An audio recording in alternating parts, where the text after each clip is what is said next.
Good morning. Welcome back to Bookeemonsters. My name is PK. It is Thursday, January the 16th.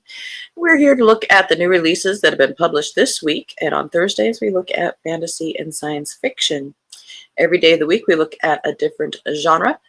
And we try to cover as many as possible so that we as Bookeemonsters have choices. That's all we're doing. We just want to see what's out there.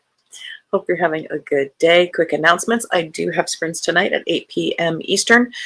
I'm in the Mountain Time Zone, so that is 6 p.m. my time. I work until 5. I get here as quickly as I can. That's why it is so somewhat late on the East Coast, because I'm not on the East Coast. But yes, tonight we do have sprints. Our next sprints after that are on Saturday afternoon.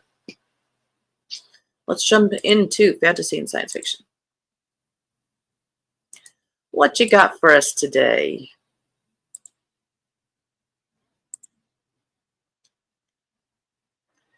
First up, Killer App by Dr. James R. Gregory. These are two novellas.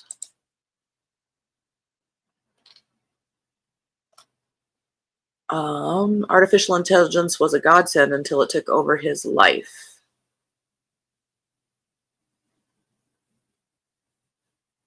I don't really do novellas, but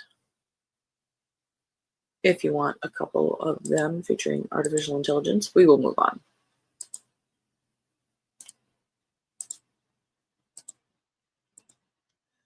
Daughter of Chaos by A.S. Webb, first in the Dark Pantheon trilogy. For mortals to be free, the gods must fall. In ancient Greece, mortals suffer under the tyranny of the gods, forced to sacrifice the food they depend on, their worldly possessions, and even each other at the whims of the 12. But an ancient prophecy speaks of hope, of one who will set humankind free. On the island of Naxos, Danae, a fisherman's daughter, develops strange powers tied to a mysterious tree bearing golden fruit. Driven from her home, she seeks guidance from the oracle, but finds only more questions and whispers of a secret network of believers who have long been awaiting her arrival. Determined to learn more, Danae joins forces with the legendary Hercules and his crew. Does he look like Kevin Sorbo? Together, they battle monsters and gods alike on a quest to the end of the world as Danae seeks the one who holds the key to her destiny. But a terrifying truth is yet to be unlocked, a truth that could destroy the world as she knows it. Danae must choose to follow her destiny or her heart, while the fate of humanity rests on her shoulders.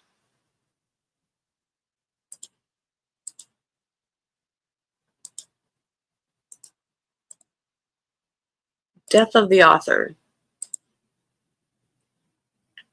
by Nnedi Okorafor.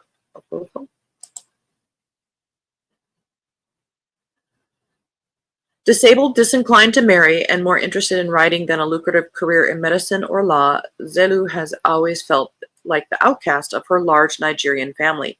Then her life is upended when, in the middle of her sister's lavish Caribbean wedding, she's unceremoniously fired from her university job, and to add insult to injury, her novel is rejected by yet another publisher. With her career and dreams crushed in one fell swoop, she decides to write something just for herself. What comes out is nothing like the quiet literary novels that have so far peppered her unremarkable career. It's a far future epic where androids and AI wage war in the grown-over ruins of human civilization. She calls it Rusted Robots. When Zulu finds the courage to share her strange novel, she does not realize she's about to embark on a life-altering journey, one that will catapult her into literary stardom, but also perhaps obliterate everything her book was meant to be. From Chicago to Lagos to the far reaches of space, Zilu's novel will change the future not only for humanity, but for the robots who come next.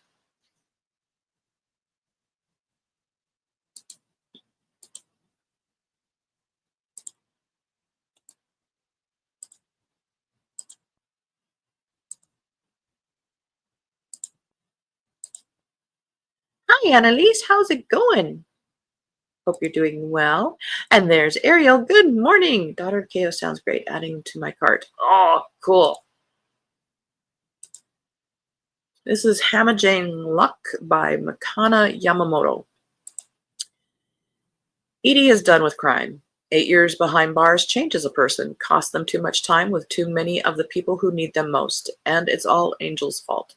She sold Edie out in what should have been the greatest moment of their lives. Instead, Edie was shipped off to the icy prison planet, spinning far below the soaring sky bridges and neon catacombs of Kepler space station, of home, to spend the best part of a decade alone. But then a chance for early parole appears out of nowhere, and Edie steps into the pallid sunlight to find none other than Angel waiting, and she has an offer. One last job, one last deal, one last target. The trillionaire tech god they failed to bring down last time. There's just one thing Edie needs to do: trust Angel again, which also happens to be the last thing Edie wants to do. What could possibly go all hammerjang about this plan? Interesting. End of row one.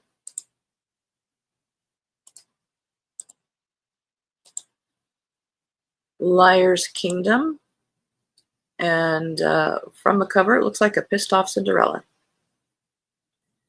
Elle has spent years toiling away for her cruel stepfamily, so when Prince Bayard, who seems to have difficulty recognizing faces, shows up at her door with a glass slipper, Elle allows him to believe she danced with him at the ball. There's just one problem. Elle didn't attend the ball, and she's never met the prince before in her life. But if it's a choice between moving to the royal palace or staying home, Elle is willing to say anything to escape. However, Elle finds that being royalty comes with its own problems.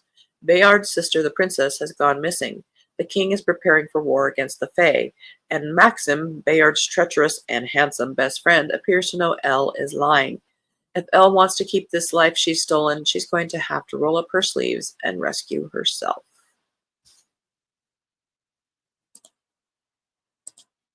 There's twists on Cinderella, and then there's a twist on Cinderella. She's not even Cinderella. Lightfall, Book 1 of the Everlands by Ed Crocker.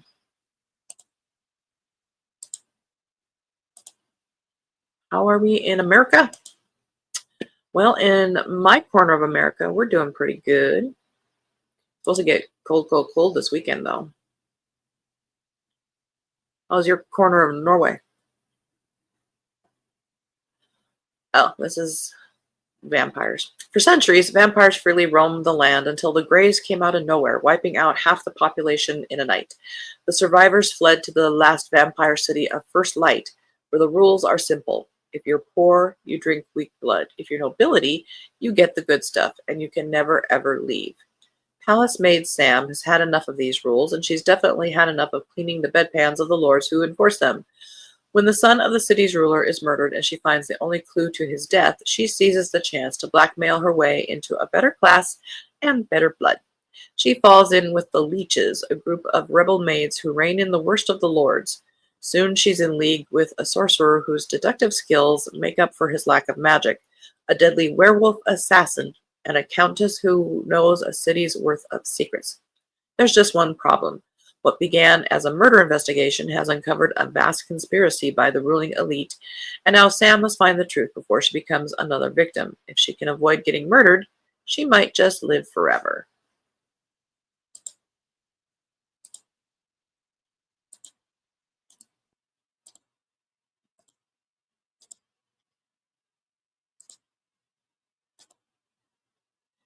Ariel, that was definitely an angry son.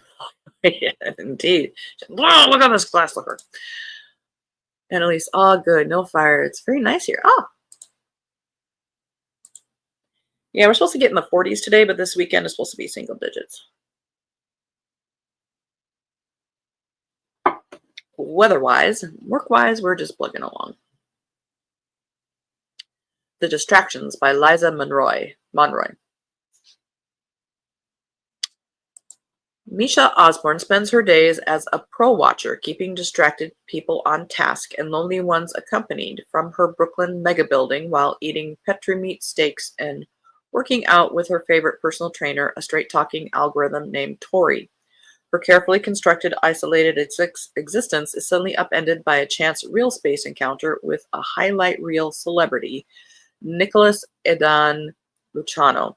On their first date, hiking in cool suits and watching drone bees pollinate flowers, Misha experiences a brief but intense real space connection. Misha takes to relentlessly watching Nick on reel. As Misha's real watching spirals into an all-consuming obsession and even real space stalking, Misha takes increasingly desperate measures to be seen and valued, sucking others into her vortex of obsession until she completely loses control.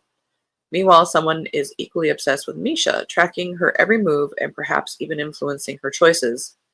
A tale of how technology enables obsession, envy, and unrelenting comparison, told through an eccentric cast of interconnected characters.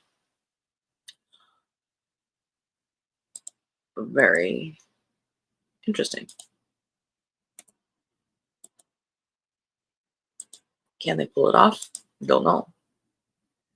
The Way Up is Death by Dan Hanks.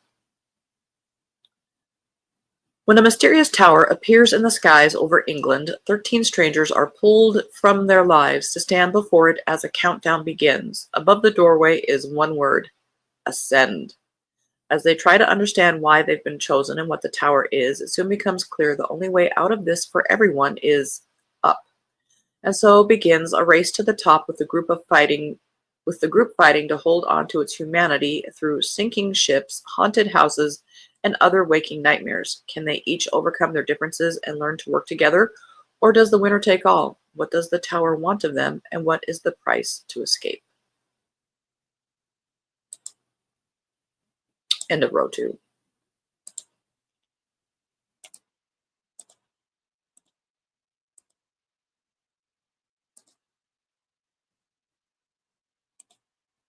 Ariel says it's very cold in Virginia this morning. If only we had some snow, it would be perfect. Well, I think there's places in upper New York that would love to give you a lot of snow. It'd be nice if we could just ship things around like that. Water Moon by Samantha Sato-Yambao. On a back street in Tokyo lies a pawn shop, but not everyone can find it. Most will see a cozy ramen restaurant, and only the chosen ones, those who are lost, will find a place to pawn their life choices and deepest regrets. Hana Ishikawa wakes on her first morning as the pawn shop's new owner to find it ransacked, the shop's most precious acquisition stolen, and her father missing. And then into the shop stumbles a charming stranger, quite unlike its other customers, for he offers help instead of seeking it. Together they must journey through a mystical world to find Hana's father and the stolen choice.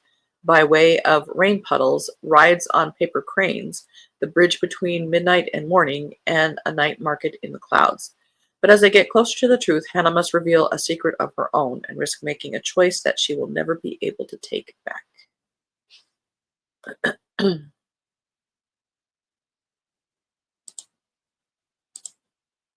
Sounds very fantastical.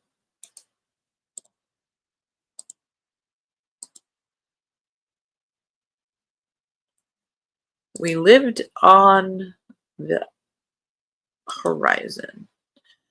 Ariel, what an interesting plot. Sounds like a beautiful read. I'll have to check on the reviews for this one. Yeah, once a book sort of intrigues me, my next step is to read the sample.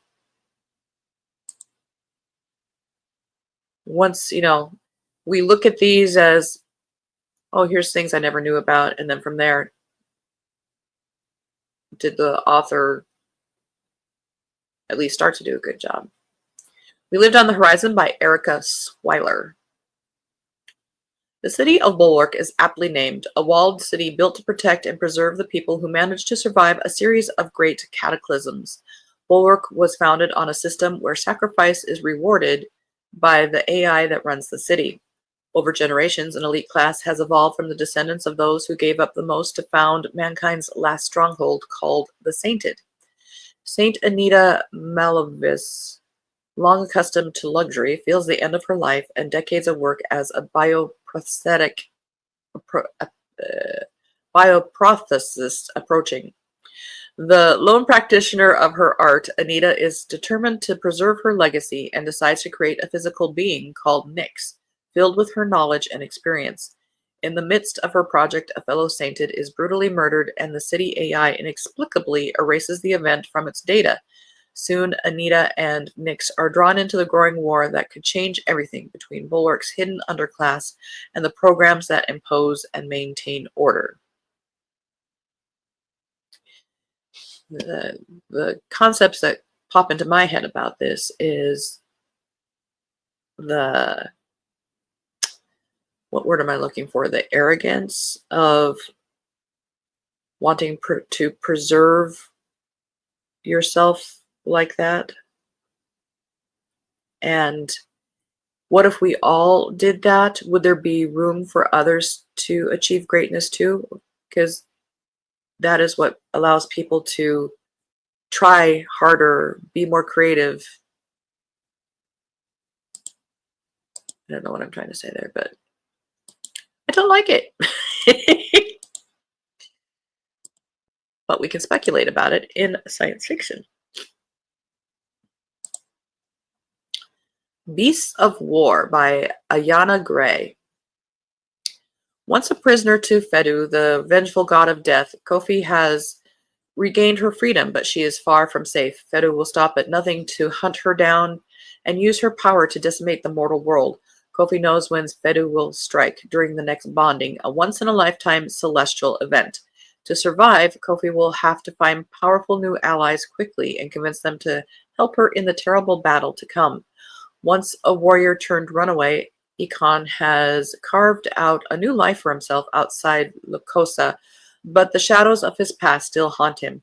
Now, alongside unexpected friends, Ikon tries to focus on getting Kofi to the Kasonga Plains before the next bonding. If he fails, Kofi will be consumed, either by her own dangerous power or the terrible fate Ikon is doing everything he can to prevent. Ikon devotes himself to protecting Kofi, but the lingering threats from his own past are more urgent than he knows. As Kofi and Ikon race to the Kasonga Plains and try to garner the help of Ishoza's ancient gods along the way, they must face a slew of dangerous beasts, old and new. In the end, destiny may unite Kofi and Ikon for the last time, or tear them apart for good. This is a conclusion to her series. Obviously, there was sounding like things had happened previously, but it doesn't say how many books.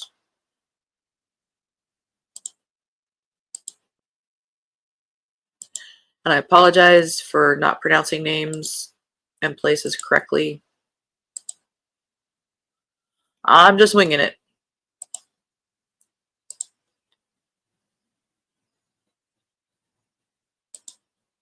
The Unwanted Queen by Allison Anderson, 5th in the Cartographer's War. Penny Barclay thought eating Fairy's sacred fruit would keep the rebels from gaining the upper hand, but it all went sideways. Not only have the rebels found footing in Fairy and taken down the mist, but Penny is under fire by the Fae for their deep-rooted prejudices against mages. Even Aiden, or rather High King Aiden of Fairy, is rather put out with her. If she doesn't prove herself quickly, she'll find herself with more enemies in Fairy than just rebellion. With new attacks on every front, newly appointed High King Aiden is going to need a miracle to keep his kingdom together. Just as he was figuring out his new role, everything went awry. Now not only must he get the warring courts to see eye to eye, but he also has to convince his entire kingdom that Penelope is not the villain they paint her as. As the rebellion gains more and more traction, Aiden's fight to keep the folk together is more imperative than ever. As the cartographer closes in, Penny and Aiden must unite the kingdom for good, or watch their people, mage and fae alike, perish at the brutal hands of the rebellion. And that's all we got. The other cool thing about finding a new book is like, oh, this is like 3rd in a series. I have 2 other books I might be able to check out. I find that comforting.